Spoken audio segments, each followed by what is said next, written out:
El 28 de octubre de 1959, a las 6 de la tarde en punto, el cielo sobre Camagüey comenzaba a teñirse con los colores del atardecer caribeño. En el aeropuerto de la ciudad, un pequeño avión bimotor Cessna 310, pintado de blanco y rojo, con el número FAR 53 marcado en su fuselaje, se preparaba para despegar. Era un avión ejecutivo de 5 plazas, moderno para su época, con motores gemelos que prometían un vuelo tranquilo de poco más de 2 horas hasta La Habana. Nadie en ese aeropuerto podía imaginar que ese vuelo rutinario se convertiría en uno de los misterios más grandes de la historia de Cuba. Un enigma que 6 décadas después continúa sin resolverse. Dentro del avión, el ambiente era de normalidad aparente.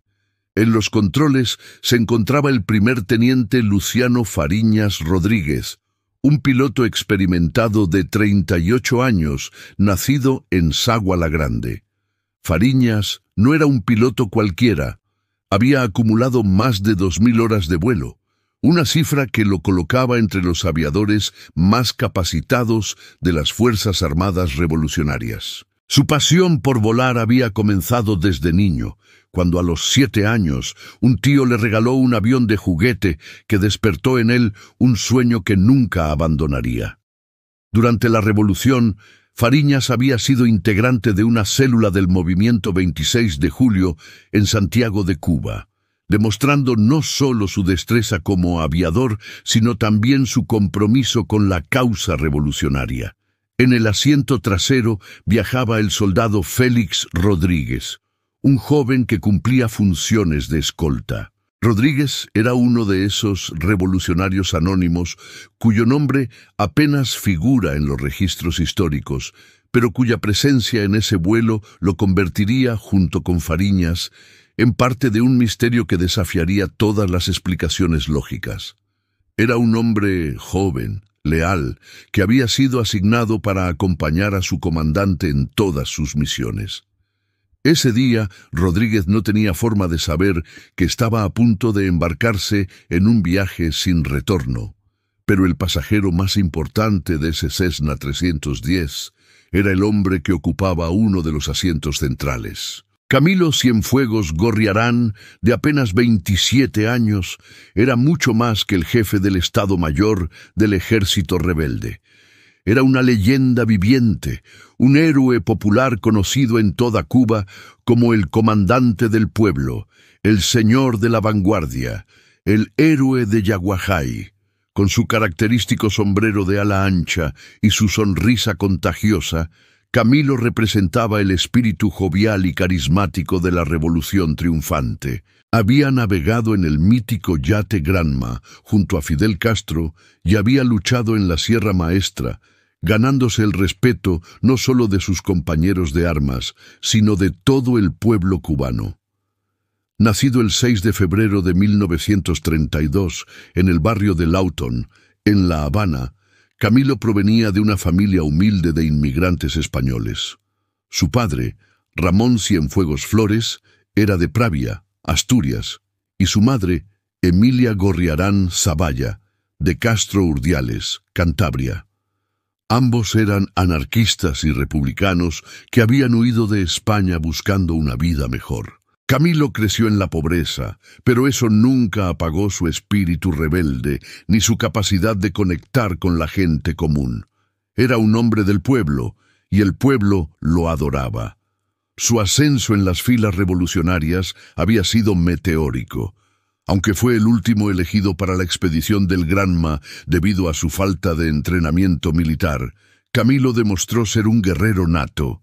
Recibió su bautismo de fuego en Alegría de Pío el 5 de diciembre de 1956, y desde entonces su valor en combate lo llevó de soldado raso a teniente, luego a capitán y finalmente a comandante. Lideró la columna número 4 bajo el Che Guevara, y posteriormente comandó su propia columna en la invasión de Oriente a Occidente. Su victoria más memorable fue la batalla de Yaguajay, donde con un puñado de hombres derrotó a una guarnición muy superior en número. Cuando entró triunfante en La Habana, el 1 de enero de 1959, Camilo Cienfuegos ya era un mito. El motivo de su viaje a Camagüey en esos últimos días de octubre había sido delicado y controversial. Fidel Castro lo había enviado a arrestar al comandante Huber Matos, jefe militar de la provincia de Camagüey, quien había enviado una carta explosiva denunciando la creciente infiltración comunista en el gobierno revolucionario. La carta de Matos había enfurecido a Castro, quien la interpretó como una conspiración contrarrevolucionaria. Camilo, a pesar de sus propias dudas sobre el rumbo que tomaba la revolución, cumplió la orden. El 23 de octubre apareció en el canal 11 de televisión de Camagüey para anunciar el arresto de Matos, defendiendo la lealtad al gobierno revolucionario. Pero ese arresto había generado tensiones.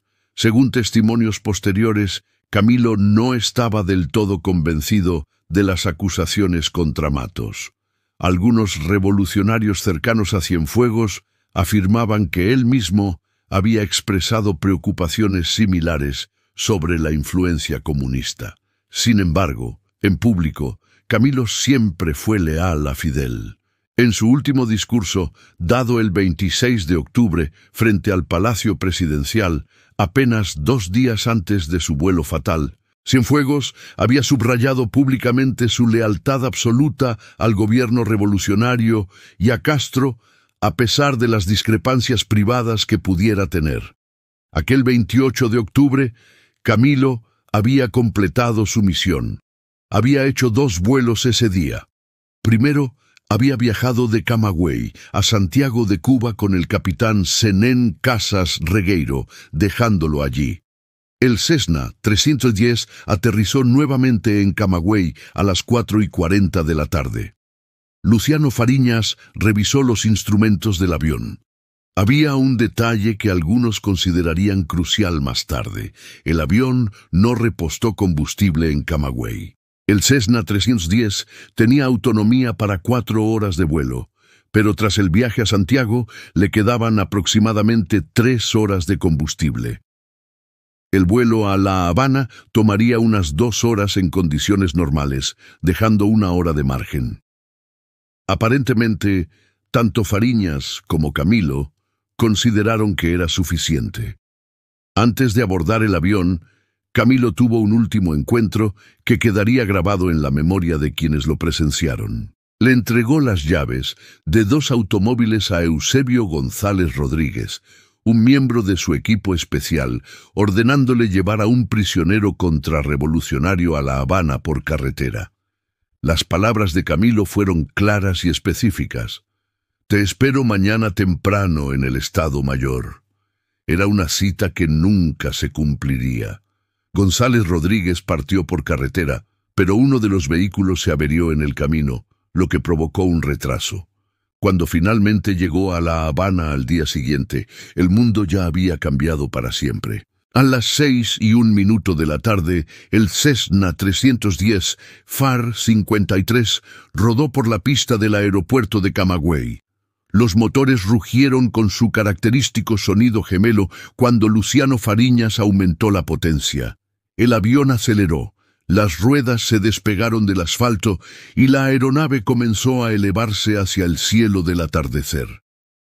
Desde tierra, algunos trabajadores del aeropuerto vieron cómo el pequeño bimotor se alejaba hacia el noroeste en dirección a La Habana. Era un vuelo rutinario más, uno de los muchos que conectaban las ciudades cubanas en esos primeros meses de la Revolución Triunfante. Las comunicaciones de la torre de control fueron normales. Fariñas reportó su plan de vuelo: ruta directa a La Habana siguiendo la costa norte de la isla, altitud de crucero estándar, tiempo estimado de llegada alrededor de las 8 de la noche. Los controladores anotaron la información y desearon buen viaje. El Cessna 310 desapareció de la vista mientras se convertía en un punto cada vez más pequeño contra el horizonte. La rutina del aeropuerto continuó. Otros aviones despegaron y aterrizaron. Nadie imaginaba que acababan de presenciar el comienzo de uno de los misterios más perturbadores de la aviación cubana. En La Habana, el ambiente en el Estado Mayor del Ejército era de actividad normal. Los oficiales trabajaban en sus escritorios, procesando documentos, coordinando operaciones, planeando el futuro de las Fuerzas Armadas Revolucionarias. Se esperaba la llegada de Camilo para esa noche. Había reuniones programadas para el día siguiente. El aparato burocrático de la revolución seguía funcionando con la intensidad de esos primeros meses, cuando todo parecía posible y el futuro brillaba con la promesa del cambio. Pero mientras el Cessna 310 volaba sobre el mar Caribe, algo estaba a punto de salir terriblemente mal. En algún lugar entre Camagüey y La Habana, en algún punto sobre las aguas azules o sobre los cayos y manglares de la costa norte cubana, el destino estaba preparando una trampa. 3 hombres volaban hacia un encuentro con lo desconocido, hacia un final que generaría más preguntas que respuestas. La noche estaba cayendo sobre Cuba, y con ella se acercaba una oscuridad que duraría décadas. Porque a las 8 de la noche, cuando el Cessna 310 debía estar aterrizando en La Habana, el avión simplemente no apareció. No hubo llamada de socorro. No hubo señal de emergencia, no hubo explosión visible. El avión y sus 3 ocupantes se desvanecieron como si nunca hubieran existido. Y lo que comenzó como un vuelo rutinario de 2 horas se transformó en un enigma que Cuba nunca ha podido resolver. Pero lo más perturbador de todo aún estaba por revelarse. Las circunstancias que rodearon esa desaparición eran tan extrañas, tan llenas de contradicciones y detalles inexplicables, que harían que muchos cuestionaran la versión oficial durante décadas. Las primeras horas después de que el Cessna 310 no llegara a su destino fueron de confusión controlada. Lo que resulta particularmente extraño es el retraso en hacer pública la noticia. El avión desapareció la tarde del 28 de octubre, pero la información no fue divulgada hasta 36 horas después, en la edición del 30 de octubre del periódico Revolución. El parte oficial fue firmado por el comandante Juan Almeida, entonces jefe de la Fuerza Aérea. El comunicado era breve y cuidadosamente redactado. Se hace saber a la opinión pública que el día 28, a las 6:01 p.m., salió del aeropuerto de Camagüey el avión bimotor de las FARC, marca Cessna 310 número 53 de 5 plazas, rumbo a La Habana, conduciendo al jefe del Estado Mayor del Ejército Rebelde, comandante Camilo Cienfuegos. Desgraciadamente no ha llegado a su destino. Ese retraso de 36 horas en informar al público sobre la desaparición del héroe más popular de Cuba generó las primeras sospechas. ¿Por qué esperar tanto tiempo? ¿Qué estaba pasando en las altas esferas del gobierno durante esas horas críticas? Algunos historiadores han sugerido que las autoridades esperaban encontrar rápidamente el avión o recibir alguna señal de los tripulantes. Otros han planteado teorías más siniestras sobre lo que realmente estaba ocurriendo en esas primeras horas. Cuando finalmente se hizo pública la noticia, Cuba entera se paralizó.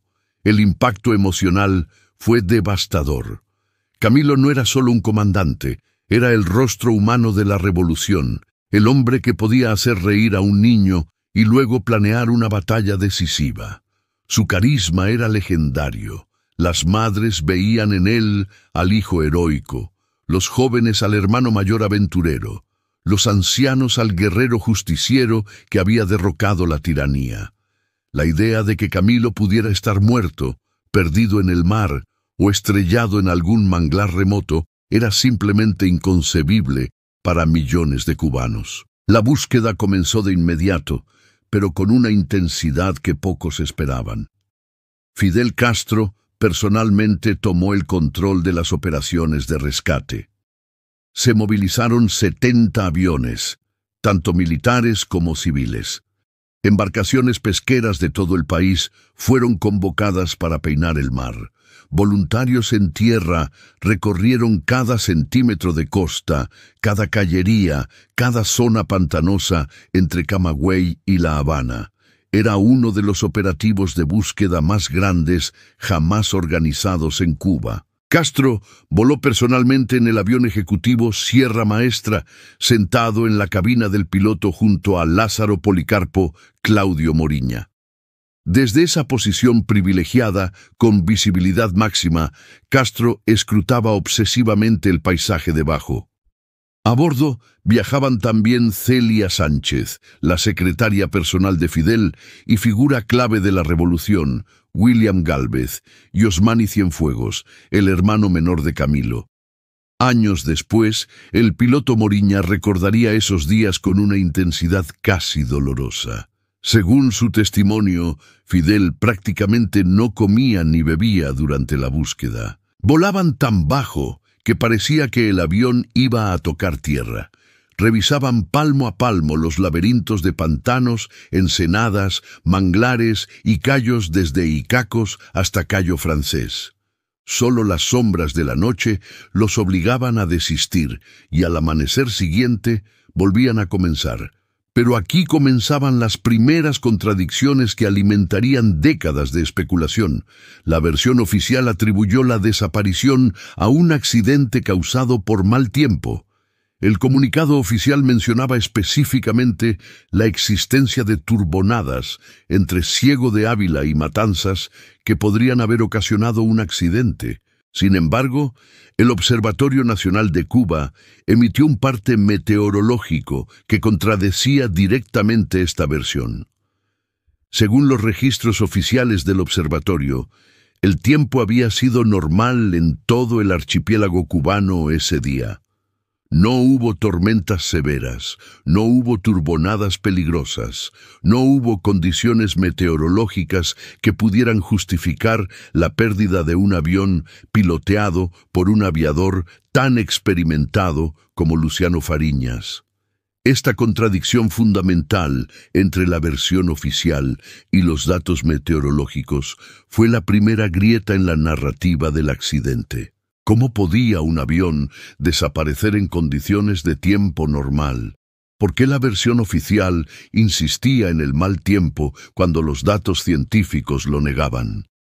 Estas preguntas comenzaron a circular entre los cubanos, aunque en voz baja, porque en esos primeros meses de la revolución, cuestionar públicamente las versiones oficiales ya empezaba a ser peligroso.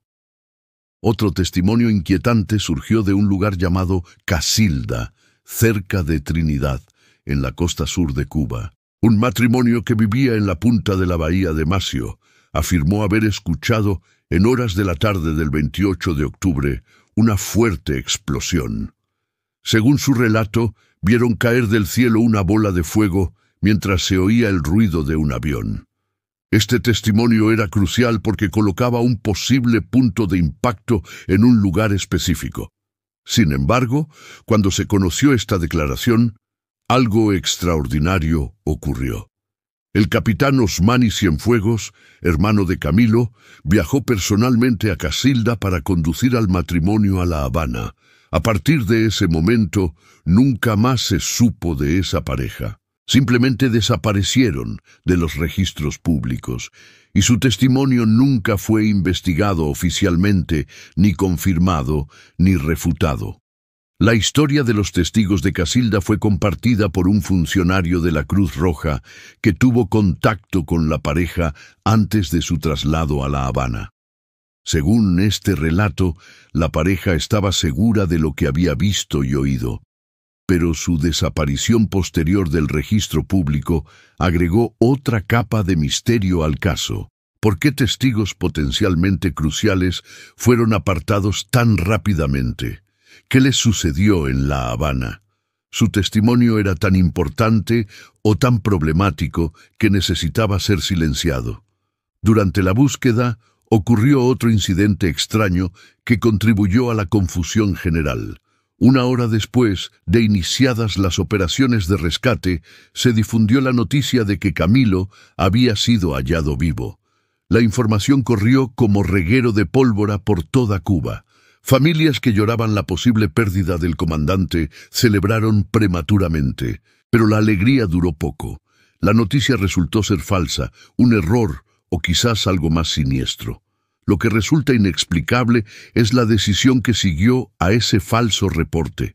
Se suspendió la búsqueda en toda la isla durante varias horas. Para cuando se reanudaron las operaciones, horas cruciales se habían perdido.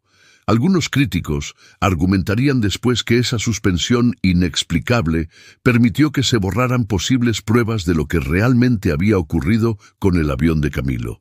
Los testimonios de otros pilotos que volaron esa ruta en días cercanos agregaron más complejidad al caso. Según informes de tripulaciones de otros aviones, una tormenta habría obligado al piloto Luciano Fariñas a desviarse hacia el norte, lo que habría alargado las horas de vuelo sin disponer del combustible necesario. Esta versión sugería que el avión se había quedado sin combustible sobre el mar, lo que explicaría por qué no hubo señales de socorro y por qué nunca se encontraron restos. Un avión que se queda sin combustible sobre el océano se convierte en un planeador pesado que eventualmente cae al agua, a menudo sin tiempo para que la tripulación transmita una llamada de emergencia. Sin embargo, esta explicación también tenía problemas. Luciano Fariñas era un piloto con 2000 horas de experiencia. Conocía perfectamente las capacidades y limitaciones del Cessna 310. ¿Por qué un aviador tan experimentado no habría calculado correctamente el combustible necesario? ¿Por qué no habría repostado en Camagüey antes del último tramo del vuelo? Y si realmente se enfrentó a una tormenta que lo obligó a desviarse, ¿por qué no hay registros meteorológicos que confirmen esa tormenta? Fidel Castro, durante la búsqueda, fue filmado por las cámaras de televisión, haciendo preguntas técnicas a los pilotos. En un momento capturado en video, Castro preguntó directamente sobre las posibilidades de un accidente si el piloto hubiera intentado atravesar una tempestad. Un piloto respondió afirmativamente, confirmando que en esas condiciones habría riesgo de estrellarse. Pero esa conversación también reveló algo importante. Incluso los líderes de la búsqueda no tenían claridad sobre qué había ocurrido realmente. Estaban especulando, construyendo hipótesis, tratando de dar sentido a lo inexplicable. La búsqueda continuó durante 15 días completos. 70 aviones surcaban los cielos cubanos, volando en formaciones coordinadas sobre zonas previamente asignadas. La isla fue dividida en 25 sectores de búsqueda que se registraron meticulosamente. Buzos exploraron las zonas costeras más probables. Pescadores arrastraron redes por áreas donde se pensaba que el avión podría haber caído. El periódico Revolución envió a 2 de sus mejores reporteros para cubrir la búsqueda.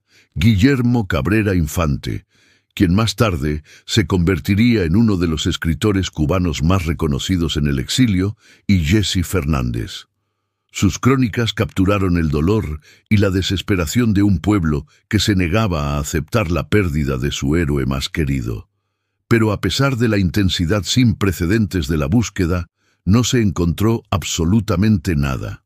Ni un trozo de fuselaje, ni un asiento, ni un panel de instrumentos, ni siquiera una mancha de combustible en el agua.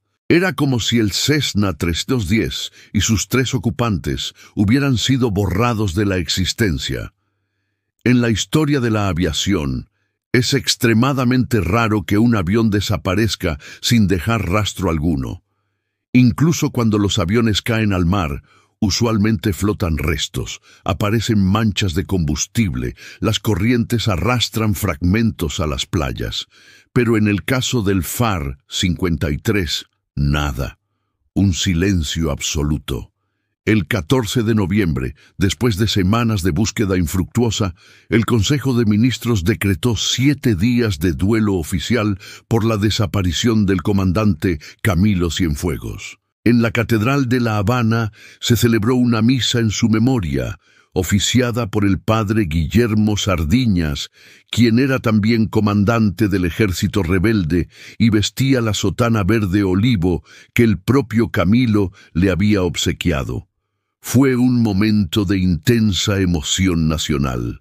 Millones de cubanos lloraron la pérdida de un hombre que representaba lo mejor de sus esperanzas revolucionarias. Pero las lágrimas no apagaron las preguntas. De hecho, a medida que pasaban los días sin que apareciera ninguna evidencia del accidente, las preguntas se multiplicaban. Y detrás de esas preguntas comenzaban a surgir teorías alternativas, especulaciones oscuras sobre lo que realmente le había sucedido a Camilo Cienfuegos en su último vuelo.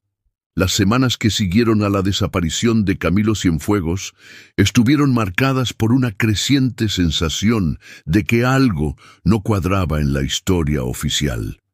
Mientras el gobierno revolucionario insistía en la versión del accidente causado por mal tiempo, voces disidentes comenzaban a plantear preguntas incómodas. ¿Por qué un piloto experimentado, con 2000 horas de vuelo, perdería el control en condiciones meteorológicas que oficialmente fueron descritas como normales? ¿Por qué no hubo ninguna señal de socorro? ¿Por qué 3 hombres y un avión podían desaparecer sin dejar el más mínimo rastro en aguas relativamente poco profundas y bien navegadas? Para entender por qué estas preguntas resonaban con tanta fuerza, es necesario comprender el contexto político de Cuba en octubre de 1959. La revolución apenas tenía 10 meses de triunfo, pero ya mostraba signos de tensión interna. La detención de Huber Matos, el comandante que Camilo había ido a arrestar a Camagüey, había sido un punto de inflexión. Matos no era un traidor común, era un héroe revolucionario que había luchado contra Batista desde el principio. Su carta denunciando la infiltración comunista en el gobierno tocaba una fibra sensible, porque muchos revolucionarios compartían sus preocupaciones. Huber Matos, posteriormente, pasaría 20 años en prisión, un castigo desproporcionadamente severo que muchos interpretaron como un mensaje intimidatorio de Fidel Castro hacia cualquiera que cuestionara el rumbo marxista que estaba tomando la revolución. Años después, desde su exilio, Matos haría declaraciones explosivas sobre Camilo Cienfuegos.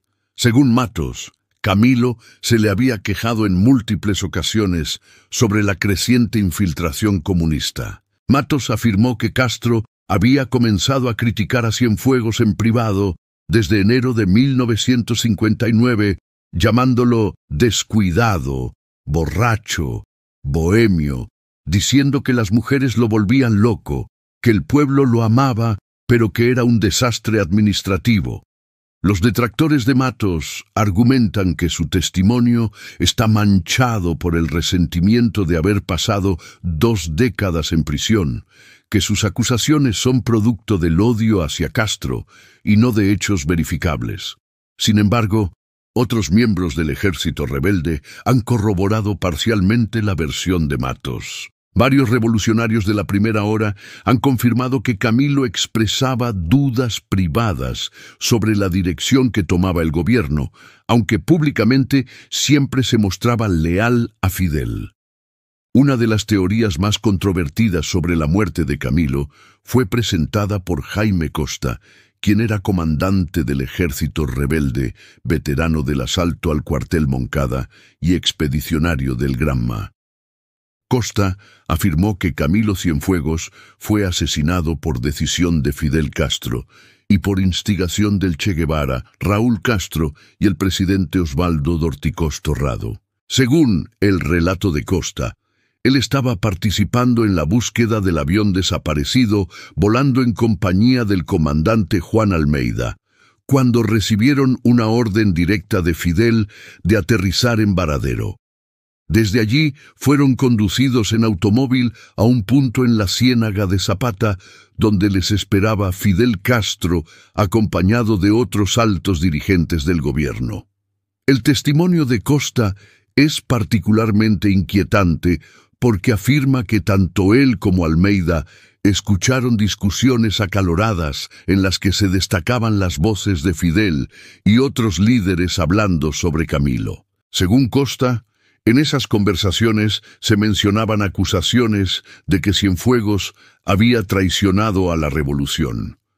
Este relato sugiere que algo había ocurrido entre Camilo y la cúpula revolucionaria. Algo lo suficientemente grave como para justificar su eliminación.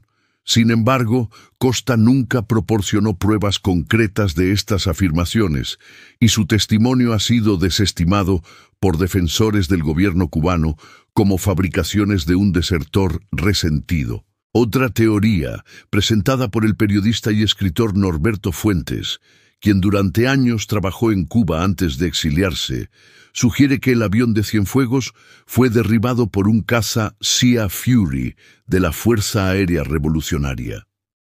Según esta versión, la orden de derribar el avión fue impartida por el comandante Félix Torres, quien la habría recibido directamente de los hermanos Castro.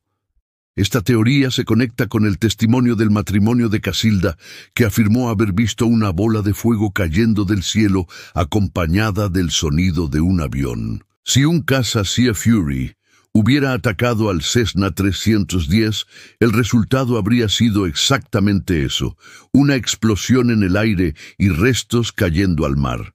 Lo que hace esta teoría particularmente perturbadora es el alegado destino de algunos de los involucrados. Según fuentes, el oficial José Paz, quien supuestamente conocía del informe de que un Sea Fury había descargado sus ametralladoras, murió en un conveniente accidente de tráfico en la Vía Blanca poco tiempo después. Estas muertes sospechosas de testigos potenciales son un patrón que aparece repetidamente en las teorías alternativas sobre la desaparición de Camilo. Existe también una teoría menos conocida, pero igualmente inquietante, que involucra un supuesto encuentro violento en tierra. Según esta versión, Camilo aterrizó en el campamento de Columbia y se reunió con Raúl Castro, quien le reclamó enérgicamente por no haber traído a Uber Matos directamente para juzgarlo. El conflicto habría escalado hasta el punto de que ambos desenfundaron sus armas, y en ese momento un tercero disparó a Camilo, matándolo. Esta teoría, aunque dramática, tiene el problema fundamental de que múltiples testigos vieron despegar el avión de Camagüey con Camilo a bordo, y no hay evidencia de que el Cessna haya aterrizado en ningún lugar entre Camagüey y su punto de desaparición. Una variante particularmente extraña de las teorías conspirativas sugiere que Camilo no murió en absoluto, sino que fingió su muerte y huyó a Estados Unidos. Algunos especulan que podría haber ido a Ybor City en Tampa, Florida, una zona con una gran comunidad cubana. Esta teoría, aunque popular en algunos círculos, es la menos creíble de todas. ¿Por qué un héroe nacional, en la cúspide de su poder y popularidad, abandonaría todo para vivir en el anonimato? ¿Cómo habría logrado mantener su identidad secreta durante décadas en una época de intensa vigilancia y escrutinio? Lo que todas estas teorías alternativas tienen en común es que surgen de la insatisfacción con la versión oficial y de la ausencia de evidencia física. En la aviación moderna, es extremadamente raro que un accidente no deje rastros. Para poner esto en perspectiva, considérese el caso de Antoine de Saint-Exupéry, el famoso aviador y escritor francés que desapareció en el Mediterráneo en 1944. Durante décadas, su destino fue un misterio. Pero en 1998, 54 años después de su desaparición, un pescador encontró una pulsera de plata con el nombre de Saint-Exupéry y el de su esposa Consuelo. 2 años después, en el año 2000, Un buzo descubrió restos de su avión P-38 esparcidos en el fondo del mar. En 2004, las piezas fueron autenticadas. El misterio de Saint-Exupéry finalmente se resolvió. El Mediterráneo, donde desapareció Saint-Exupéry, tiene una profundidad media de 1.370 metros. Las aguas donde se presume que cayó el avión de Camilo son mucho menos profundas, especialmente si el accidente ocurrió cerca de la costa o en la callería del norte de Cuba. Sin embargo, más de 6 décadas después, no se ha encontrado un solo tornillo, un solo fragmento de vidrio, una sola pieza del Cessna 310. Esta ausencia total de evidencia física es lo que alimenta las teorías alternativas. Los defensores de la versión oficial argumentan que el Mar Caribe es caprichoso y que las corrientes podrían haber dispersado los restos del avión a grandes distancias o que el avión se hundió en una zona de mayor profundidad de la que se pensaba inicialmente. También señalan que en 1959 las capacidades de búsqueda submarina eran limitadas comparadas con las tecnologías actuales. No había sonares sofisticados, no había robots submarinos, no había sistemas de posicionamiento global. La búsqueda dependía de buzos con equipos básicos y de barcos arrastrando redes, métodos que podían fácilmente pasar por alto un avión hundido, especialmente si había sido cubierto por sedimentos o arrastrado a aguas más profundas. Sin embargo, esta explicación no satisface a los escépticos, quienes señalan que durante esa misma búsqueda se rastrearon sistemáticamente las zonas más probables durante 15 días con 70 aviones. Si el Cessna se había estrellado en tierra o cerca de la costa, algo debería haber sido visible desde el aire. Y si cayó al mar en aguas poco profundas, los pescadores que arrastraron redes durante semanas deberían haber enganchado algún resto. El análisis del combustible también genera preguntas. El Cessna 310 tenía autonomía para 4 horas. Después del viaje a Santiago de Cuba, le quedaban aproximadamente 3 horas de combustible. El vuelo de Camagüey a La Habana en línea recta tomaría 2 horas, dejando 1 hora de margen. Pero si Fariñas tuvo que desviarse al norte por mal tiempo, como sugiere una de las versiones, ese margen desaparecería rápidamente. Un Cessna 310 consume aproximadamente 50 litros de combustible por hora. Con 3 horas de combustible restante, tendría 150 litros. Si el desvío por la tormenta agregó 45 minutos al vuelo, el avión se quedaría sin combustible antes de llegar a tierra. Pero aquí surge otra contradicción. Si el avión se quedó sin combustible y cayó al mar, ¿por qué no hubo ninguna llamada de socorro? Un piloto experimentado como Fariñas habría estado monitoreando constantemente sus niveles de combustible. Cuando viera que se estaba quedando sin gasolina, habría tenido varios minutos para enviar una señal de emergencia. Los radios de los aviones en 1959 funcionaban perfectamente, y Fariñas sabía cómo usarlos. Su silencio es uno de los aspectos más desconcertantes del caso. Una posibilidad técnica que algunos expertos han planteado es una falla catastrófica que incapacitó al avión tan rápidamente que no hubo tiempo para ninguna comunicación. Esto podría incluir una explosión del motor, un fallo estructural del avión o incluso un rayo que impactó directamente el fuselaje. En casos de fallo catastrófico, un avión puede desintegrarse en el aire en segundos, sin dar a la tripulación ninguna oportunidad de reaccionar.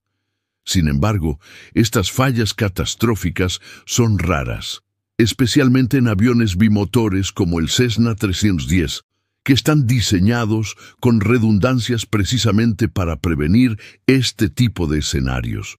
Lo que nadie podía imaginar en esos días de noviembre de 1959, mientras Cuba lloraba a su héroe perdido, era que el misterio de Camilo Cienfuegos se convertiría en un símbolo de algo mucho más grande. Se convertiría en una metáfora de las incógnitas que rodearían a la Revolución cubana durante décadas, de las preguntas sin respuesta, de las verdades enterradas bajo capas de propaganda y silencio oficial.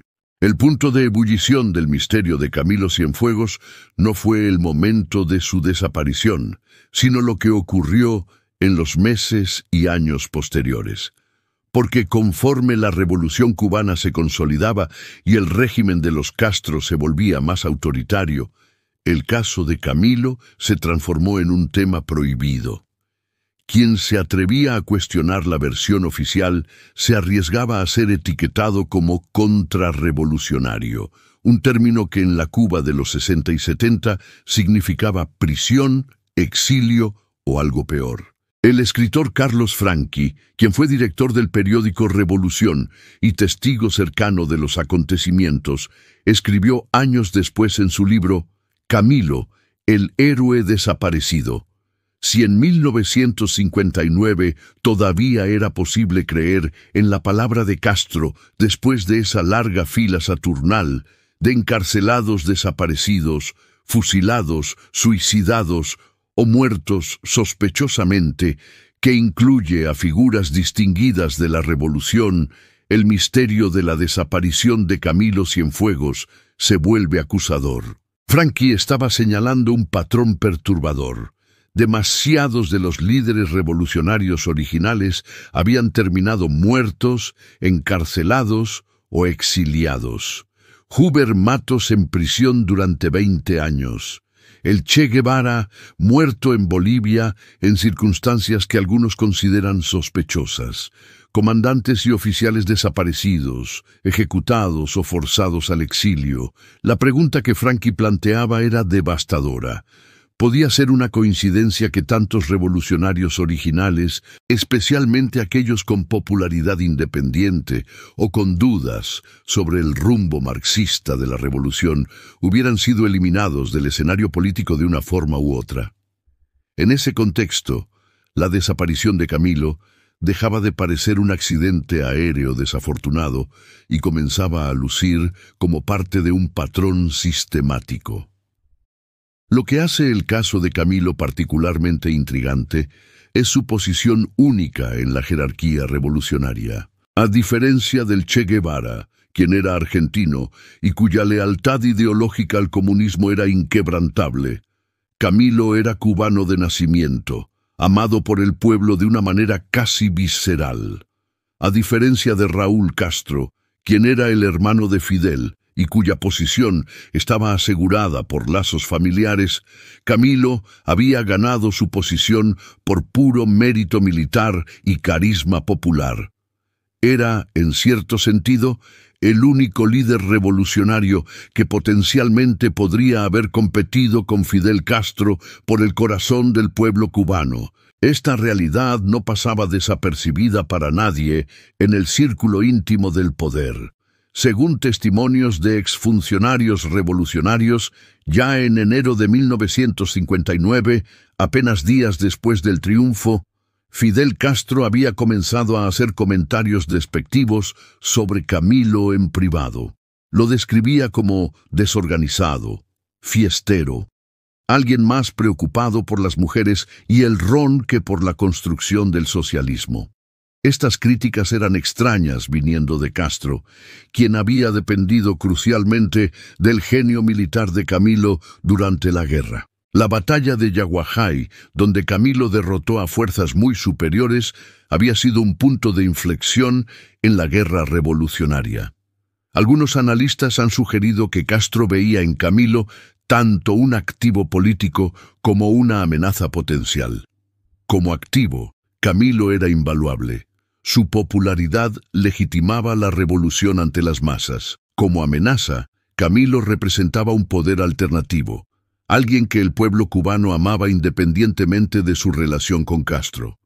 Y en un régimen que cada vez más se centraba en el culto a la personalidad de un solo líder, esa independencia era peligrosa. El arresto de Huber Matos fue el catalizador que pudo haber precipitado una crisis entre Camilo y los Castro. Matos no era un contrarrevolucionario en el sentido tradicional. Era un héroe de guerra que tenía dudas legítimas sobre la dirección ideológica del gobierno.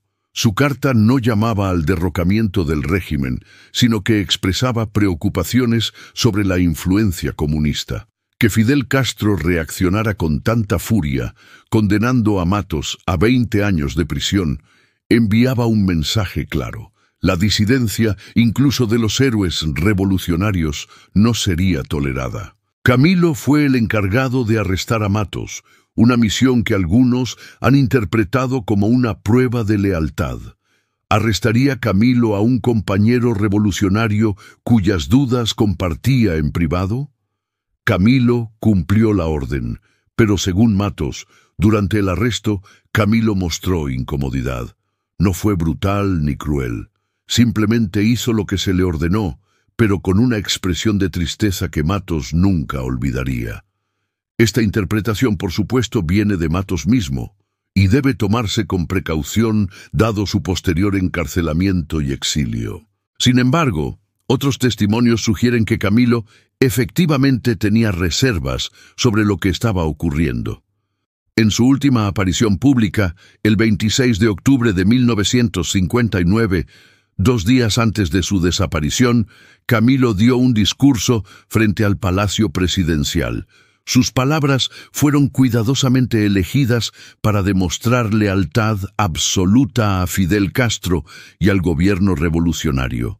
Algunos interpretan este discurso como evidencia de que Camilo no tenía conflictos con el liderazgo. Otros lo ven como el discurso forzado de un hombre que sabía que estaba siendo vigilado, que cada palabra sería escrutada, que mostrar dudas públicas sería suicidio político o peor.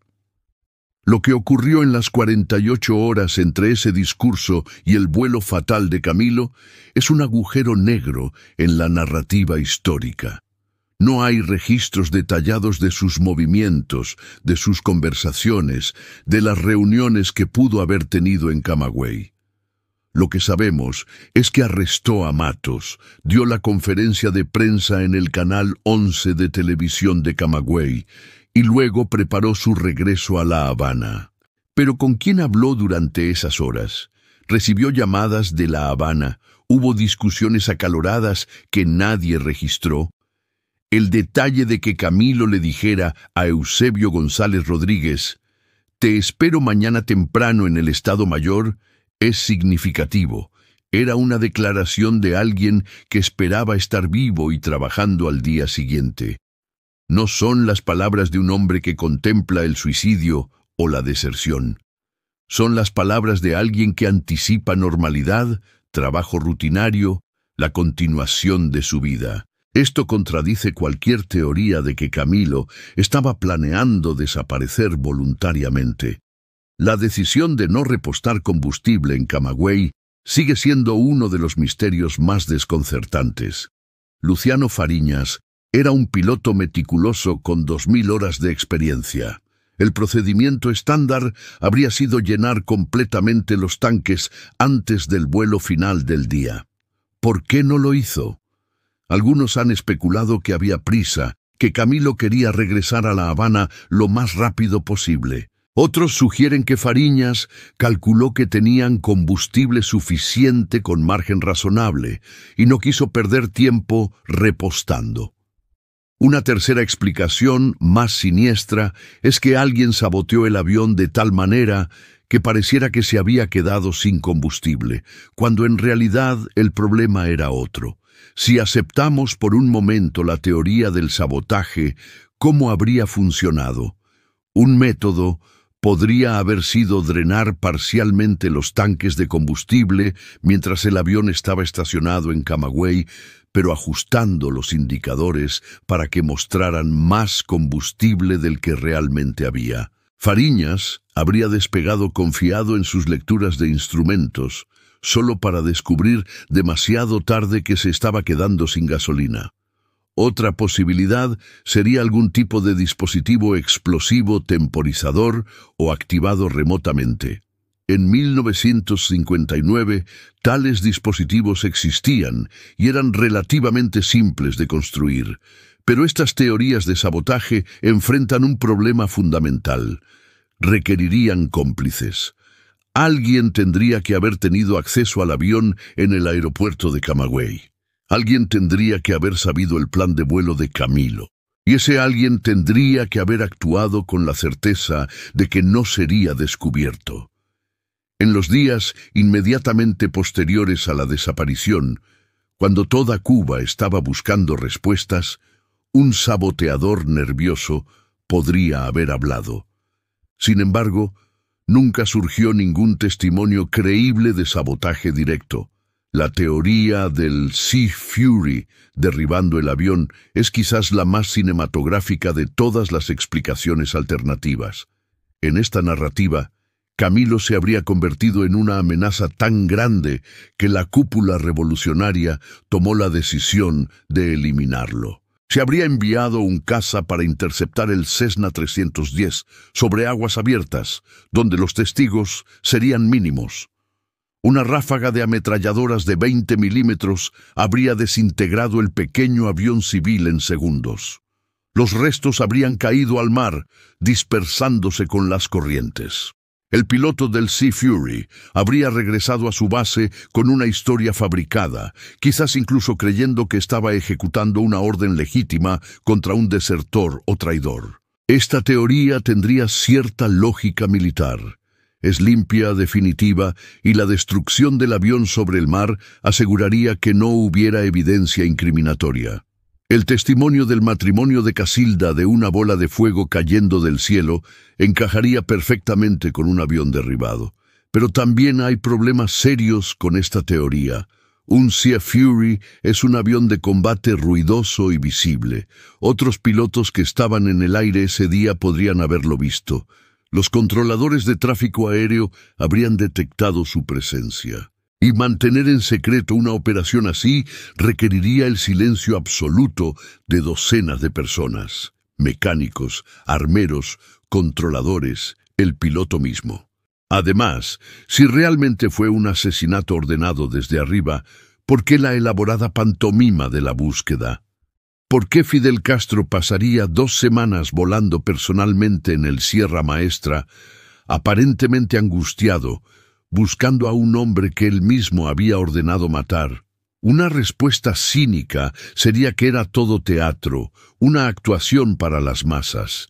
Castro era consciente de que Camilo era amado por el pueblo, y una búsqueda masiva serviría para demostrar que el gobierno había hecho todo lo posible por encontrarlo. Pero mantener esa actuación durante 15 días, volando en condiciones peligrosas, durmiendo poco, parecería excesivo incluso para un actor consumado. La verdad más probable, aunque menos dramática, es que el avión de Camilo sufrió algún tipo de falla mecánica o emergencia que incapacitó rápidamente al avión y a su tripulación. Pudo haber sido un fallo estructural, una ruptura del fuselaje causada por fatiga del metal. Pudo haber sido un incendio repentino en la cabina que incapacitó a Fariñas antes de que pudiera enviar una señal. Pudo haber sido simplemente una combinación fatal de combustible bajo, mal tiempo localizado y decisiones desafortunadas que llevaron al avión al mar sin tiempo para reaccionar. Pero esa explicación prosaica no satisface porque no explica la ausencia total de restos. Y no explica por qué el caso de Camilo se convirtió en un tema tan cargado políticamente que durante décadas fue esencialmente imposible investigarlo objetivamente dentro de Cuba. El rescaldo de la desaparición de Camilo Cienfuegos reveló tanto sobre la Cuba revolucionaria como el evento mismo. En los días inmediatamente posteriores a que se abandonara la búsqueda, el gobierno comenzó el proceso de convertir a Camilo en un mártir oficial de la revolución. Se erigieron monumentos, se nombraron escuelas en su honor, su imagen apareció en billetes y monedas. El 28 de octubre se convirtió en una fecha de conmemoración nacional, cuando millones de cubanos arrojarían flores al mar recordando al comandante perdido. Esta mitificación de Camilo era políticamente conveniente para el régimen. Un Camilo muerto, congelado en el tiempo a los 27 años, con su sonrisa eterna y su sombrero de ala ancha, era mucho más útil que un Camilo vivo, que pudiera tener opiniones propias, dudas, conflictos con la dirección cada vez más autoritaria del gobierno. El Camilo de bronce en los monumentos nunca cuestionaría a Fidel Castro. El Camilo de los billetes de 20 pesos nunca expresaría reservas sobre el marxismo-leninismo. Era el compañero perfecto, heroico, carismático y convenientemente silencioso. La investigación oficial del accidente fue, en el mejor de los casos, superficial. No hubo una comisión independiente de aviación civil que examinara las causas. No hubo análisis forense de los últimos momentos del vuelo basado en testimonios de otros pilotos. No hubo intentos sostenidos de localizar los restos del avión usando tecnología más avanzada conforme ésta se volvía disponible en las décadas posteriores.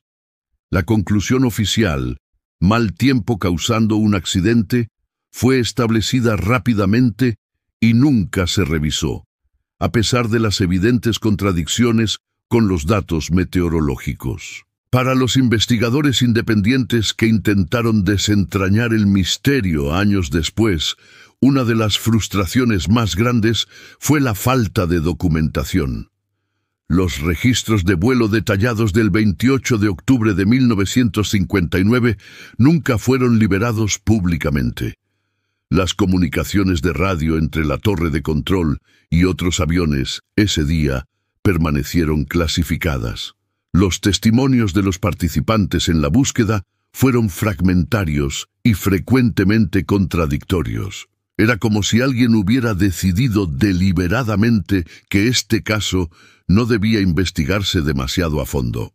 Huber Matos, desde su celda en la prisión de Isla de Pinos, donde pasaría 20 años, reflexionó mucho sobre la desaparición de Camilo. En sus memorias escritas después de su liberación y exilio, Matos describe a Cienfuegos como un hombre dividido, genuinamente leal a Fidel como persona, pero cada vez más perturbado por la dirección que tomaba la revolución. Según Matos, Camilo le había confiado en conversaciones privadas que estaba preocupado por la influencia de Raúl Castro y el Che Guevara, ambos comunistas convencidos, sobre Fidel. Camilo, nacido en Cuba y criado en la pobreza cubana, entendía las aspiraciones del pueblo de una manera que los ideólogos marxistas extranjeros no podían. Matos también reveló un detalle inquietante sobre el arresto. Cuando Camilo llegó a Camagüey para arrestarlo, su comportamiento fue extraño. Según Matos, Camilo parecía incómodo, casi triste. Durante el arresto, Camilo le dijo en voz baja: «Esto es orden de Fidel, Huber. Yo solo cumplo órdenes». Esas palabras, si son ciertas, sugieren que Camilo entendía que estaba participando en algo que no le gustaba completamente. Era un soldado siguiendo órdenes, pero un soldado con conciencia. La tragedia de Huber Matos es que su carta, que precipitó su arresto y posiblemente contribuyó indirectamente a la muerte de Camilo, resultó ser profética. Matos había advertido que los comunistas estaban tomando control del gobierno revolucionario, que la revolución que había prometido democracia y justicia social se estaba convirtiendo en una dictadura marxista. En 1959, esas acusaciones le valieron 20 años de prisión. Pero la historia probó que Matos tenía razón. Cuba sí se convirtió en un estado comunista de partido único. Las libertades prometidas nunca se materializaron. La revolución que debía liberar a Cuba terminó creando una nueva forma de opresión. En este contexto, la desaparición de Camilo adquiere un significado simbólico. Representaba la muerte de una versión más optimista e inclusiva de la revolución, una que podría haber evolucionado de manera diferente si figuras como Camilo hubieran sobrevivido para influir en su dirección. Por supuesto, esto es especulación histórica. No sabemos qué habría hecho Camilo si hubiera vivido. Quizás habría seguido siendo leal a Castro, quizás habría terminado como Matos, en prisión, quizás habría huido al exilio, o quizás, con su enorme popularidad, habría logrado moderar algunas de las políticas más represivas del régimen. Las teorías conspirativas sobre su muerte nunca desaparecieron completamente, pero fueron silenciadas efectivamente dentro de Cuba. Hablar públicamente de que Camilo podría haber sido asesinado era arriesgarse a represalias serias. Los órganos de seguridad del Estado, el aparato de inteligencia y vigilancia del régimen, mantenían un control estricto sobre el discurso público. Cualquiera que cuestionara abiertamente la versión oficial del accidente aéreo podía esperar interrogatorios, pérdida de empleo o peor. Sin embargo, en el exilio cubano, especialmente en Miami, las teorías alternativas florecieron. Intelectuales, exfuncionarios revolucionarios y periodistas exiliados escribieron libros y artículos exponiendo sus propias versiones de lo que realmente sucedió. Algunos de estos trabajos eran rigurosos y bien investigados, otros eran especulativos y sensacionalistas. Pero todos compartían una convicción, que la verdad oficial era insatisfactoria, que había demasiadas preguntas sin respuesta, demasiadas coincidencias convenientes. Carlos Franqui, el exdirector de Revolución, que se exilió en los años 70 después de desilusionarse con el castrismo, dedicó años a investigar el caso de Camilo. Su libro, Camilo, el héroe desaparecido, se convirtió en un texto fundamental para quienes buscaban entender el misterio. Franqui argumentaba que la desaparición de Camilo debía verse en el contexto más amplio de un patrón de eliminación de figuras revolucionarias independientes.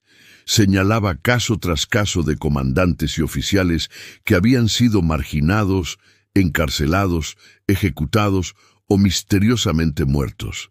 El mismo Che Guevara, que alguna vez fue el segundo hombre más poderoso de Cuba después de Fidel Castro, terminó muriendo en circunstancias cuestionables en Bolivia en 1967. Oficialmente, el Che había ido a Bolivia por su propia voluntad para exportar la revolución. Pero algunos analistas han sugerido que Fidel Castro lo envió allí precisamente porque el Che se estaba volviendo problemático en Cuba.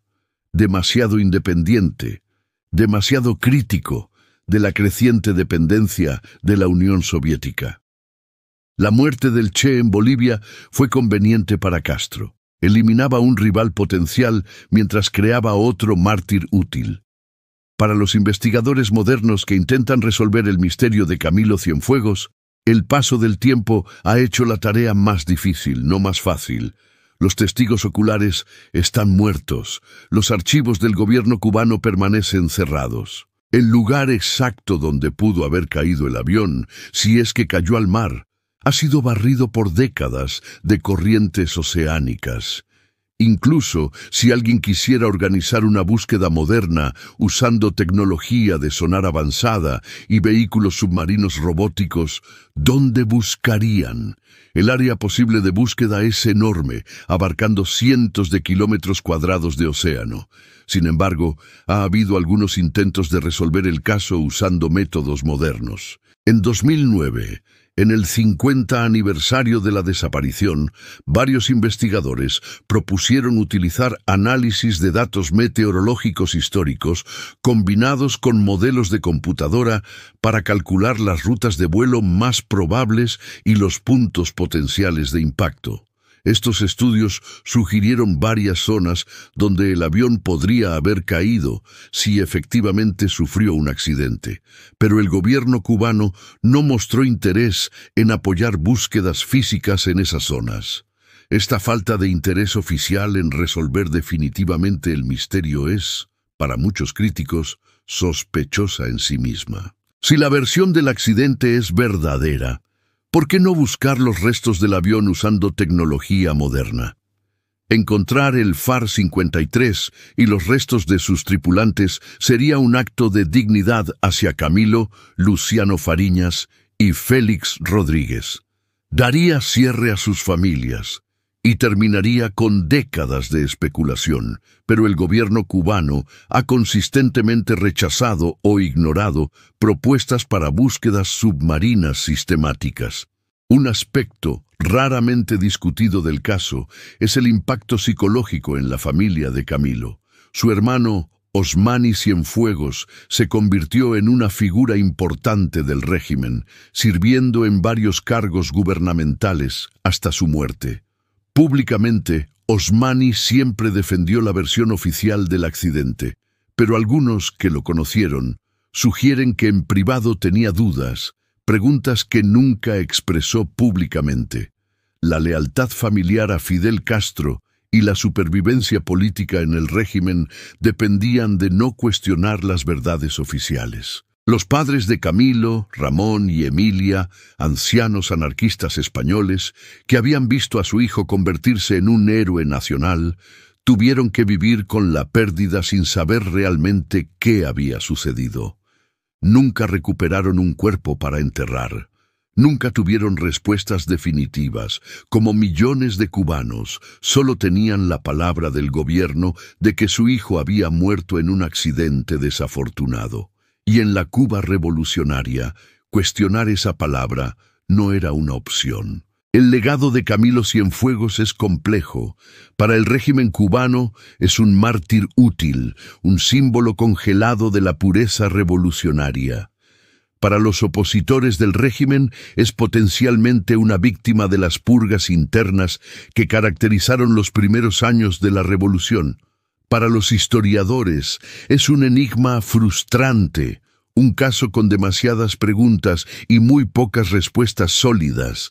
Y para el pueblo cubano, especialmente las generaciones más jóvenes que nacieron décadas después de su muerte, es una figura casi mítica, más leyenda que hombre real.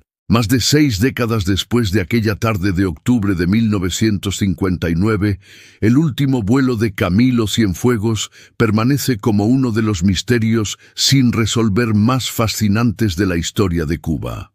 A pesar de las numerosas teorías, los testimonios contradictorios y las décadas de especulación, la verdad definitiva sobre lo que sucedió con el Cessna 310 FAR-53 y sus 3 ocupantes sigue siendo esquiva. Lo que podemos afirmar con certeza es limitado pero significativo. Sabemos que el 28 de octubre de 1959, a las 6:01 de la tarde, Camilo Cienfuegos, el piloto Luciano Fariñas y el soldado Félix Rodríguez despegaron del aeropuerto de Camagüey rumbo a La Habana. Sabemos que el avión nunca llegó a su destino. Sabemos que no se envió ninguna señal de socorro. Sabemos que a pesar de una búsqueda masiva que involucró 70 aviones y duró 15 días, no se encontró ningún resto del avión ni de sus ocupantes. Y sabemos que la versión oficial del accidente, causado por mal tiempo, contradice los registros meteorológicos del día. También sabemos algo sobre el contexto político. Cuba, en octubre de 1959, estaba en un momento crítico de su historia. La revolución apenas tenía 10 meses de triunfo, pero ya mostraba signos de tensión interna. El arresto de Huber Matos había expuesto divisiones sobre la dirección ideológica del movimiento revolucionario. Las preocupaciones sobre la infiltración comunista que Matos había expresado en su carta no eran únicas. Otros revolucionarios compartían esas inquietudes en privado, aunque pocos se atrevían a expresarlas públicamente. En este ambiente de creciente autoritarismo y purgas políticas, la desaparición del héroe más popular de Cuba adquiere un significado especial. Ya sea que Camilo muriera en un accidente genuino o fuera víctima de una conspiración interna, el resultado fue el mismo: la eliminación de una de las pocas figuras revolucionarias con suficiente carisma y apoyo popular para potencialmente desafiar a Fidel Castro. Las lecciones de este caso son múltiples y van más allá del misterio individual de la desaparición de Camilo. Para la aviación, el caso subraya la importancia de la investigación rigurosa de accidentes. La ausencia de una investigación independiente y transparente del vuelo FAR-53 creó un vacío que ha sido llenado por décadas de especulación. En la aviación civil moderna, cuando un avión desaparece, se movilizan recursos internacionales para encontrarlo. Se analizan datos de radar, registros de comunicaciones, patrones meteorológicos. Se busca en el fondo del océano con tecnología avanzada. Y cuando se encuentran los restos, se reconstruye meticulosamente el avión para determinar qué salió mal. Nada de esto ocurrió en el caso de Camilo Cienfuegos. Para Cuba, específicamente, el caso de Camilo marcó un punto de inflexión en cómo el régimen manejaba las narrativas históricas. La rápida conversión de Camilo en un mártir oficial, combinada con la supresión efectiva de cualquier cuestionamiento de la versión oficial, estableció un patrón que se repetiría con otros eventos controversiales en la historia revolucionaria. El mensaje era claro: el gobierno controla la narrativa histórica y desafiar esa narrativa tiene consecuencias. Sin embargo, la incapacidad del régimen cubano para proporcionar respuestas satisfactorias sobre la desaparición de Camilo también contribuyó a una erosión gradual de la credibilidad oficial. Cada año, cuando los cubanos arrojan flores al mar el 28 de octubre, muchos lo hacen con preguntas no expresadas en sus mentes. La ceremonia oficial de recordación se ha convertido en un recordatorio no solo de Camilo, sino de todas las verdades incómodas que el régimen prefiere enterrar. En años recientes, con el acceso a Internet y las redes sociales, nuevas generaciones de cubanos han comenzado a explorar el caso de Camilo con ojos frescos. Los jóvenes investigadores, menos intimidados por los tabúes de generaciones anteriores, están haciendo preguntas difíciles, están exigiendo acceso a archivos históricos, están comparando testimonios contradictorios, están usando herramientas digitales para analizar fotografías antiguas, mapas de vuelo y registros meteorológicos. Este nuevo escrutinio no ha resuelto el misterio, pero ha mantenido vivo el debate. Fuera de Cuba, en universidades y centros de investigación, académicos continúan estudiando el caso desde perspectivas históricas, políticas y técnicas. Se han escrito docenas de libros sobre Camilo Cienfuegos, cada uno intentando aportar una nueva pieza al rompecabezas. Algunos se enfocan en su vida como guerrillero, otros en su personalidad carismática y otros específicamente en el misterio de su desaparición. La bibliografía sobre Camilo ha crecido hasta convertirse en un campo de estudio en sí mismo dentro de los estudios cubanos. Lo que hace el caso de Camilo Cienfuegos tan perdurable no es solo el misterio en sí, sino lo que representa. En cierto sentido, Camilo simboliza todas las promesas no cumplidas de la Revolución cubana. Cuando entró triunfante en La Habana, el 1 de enero de 1959, representaba esperanza, cambio, justicia social. Su sonrisa en esas fotografías icónicas captura un momento de optimismo genuino, cuando parecía que Cuba finalmente se liberaría de décadas de dictadura y corrupción. Su desaparición apenas 10 meses después marca el comienzo del fin de ese optimismo. el momento en que la revolución comenzó a devorar a sus propios hijos. Para quienes buscan resolver definitivamente el misterio, las opciones ahora son limitadas. Los testigos principales están muertos. Los archivos oficiales permanecen cerrados.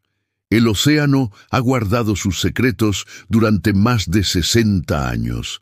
Sin embargo, no es imposible que algún día surja nueva evidencia. Podría ser un pescador que enganche algo en sus redes. Podría ser una búsqueda submarina que finalmente localice el avión. Podría ser un funcionario del régimen que en su lecho de muerte decida revelar la verdad. Podría ser la eventual apertura de archivos gubernamentales después de un cambio de régimen en Cuba. Mientras tanto, el misterio persiste, y con él persiste el recuerdo de Camilo Cienfuegos. No el Camilo de bronce de los monumentos oficiales, sino el Camilo humano. El joven de origen humilde que se convirtió en guerrero por necesidad, el comandante que prefería hacer reír a sus tropas que intimidarlas, el líder militar brillante que ganaba batallas imposibles, el hombre cuya sonrisa iluminaba habitaciones y cuya lealtad a sus compañeros era legendaria. En última instancia, quizás lo más importante no sea resolver el misterio de cómo murió Camilo, sino recordar cómo vivió. Vivió con coraje, con alegría, con compromiso con lo que creía era una causa justa. Representó lo mejor de su generación revolucionaria. Idealismo sin cinismo, valor sin crueldad, liderazgo sin arrogancia. Que su vida terminara tan abruptamente, tan misteriosamente, solo lo hace más inolvidable. El cielo sobre Cuba, el 28 de octubre de 1959, se tragó a 3 hombres y un avión, y nunca los devolvió. Pero no pudo tragarse la memoria de Camilo Cienfuegos. Esa memoria vive en las historias que los abuelos cuentan a sus nietos, en las fotografías en blanco y negro que capturan su sonrisa eterna, en las canciones que llevan su nombre, en los debates apasionados sobre qué le sucedió realmente en su último vuelo. Cuba nunca ha podido resolver el misterio del último vuelo de Camilo Cienfuegos. Quizás nunca lo haga. Pero ese misterio, sin resolver, se ha convertido en parte del tejido histórico de la nación, un recordatorio de que incluso en las narrativas más controladas, siempre hay preguntas que se niegan a ser silenciadas, verdades que insisten en ser buscadas y héroes que se niegan a ser olvidados. Si esta historia te ha cautivado tanto como a nosotros, te invitamos a ser parte de esta comunidad que busca desentrañar los misterios más fascinantes de los aeropuertos y la aviación. Suscríbete a nuestro canal para no perderte ningún caso. En los comentarios, cuéntanos qué otros misterios de la aviación te gustaría que investigáramos y activa las notificaciones para ser el primero en conocer nuestras próximas investigaciones. Porque en los cielos de nuestra historia todavía hay muchos secretos esperando ser descubiertos. Hasta la próxima investigación.